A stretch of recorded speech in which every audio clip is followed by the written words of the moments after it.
What's up, y'all? Today we're working with some Malanga root. In case you've never heard of it, it is a Caribbean starchy root vegetable that some people say tastes like a nutty potato.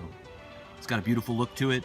What we're gonna do in this video is show you how to cook Malanga root quick and easy. So we're gonna go ahead and get it washed and then cut the skin off, and then I'm going to steam it. If you like this video, make sure to hit subscribe and tap the bell for notifications. All right, let's get into it. All right, check it out. What we've got here is the whole washed Malanga root.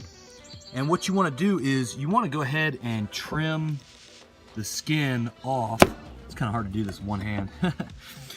And you want to end up with a skinned Malanga root. And what I recommend is you also go back and trim the little black pieces that may remain, the little pits. Go ahead and clean that up a bit, trim it. You'll end up with the root intact in its raw form.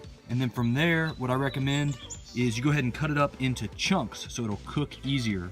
At this phase, while it's raw, it's got the texture of almost like a coconut, but I would not recommend that you try to eat this raw. So after you peel it, get the skin off,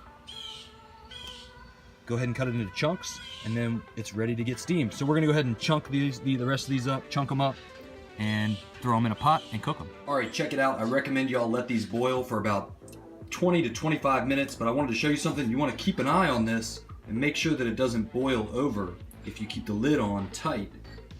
So I have this on about medium heat, and it did start to boil up, so you do want to keep an eye on that. These have been cooking for about 15 minutes, so they're getting close to being done. Let's take a look.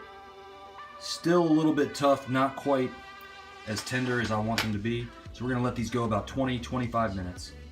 This Malanga root has been cooking about 25 minutes and they are nice and tender.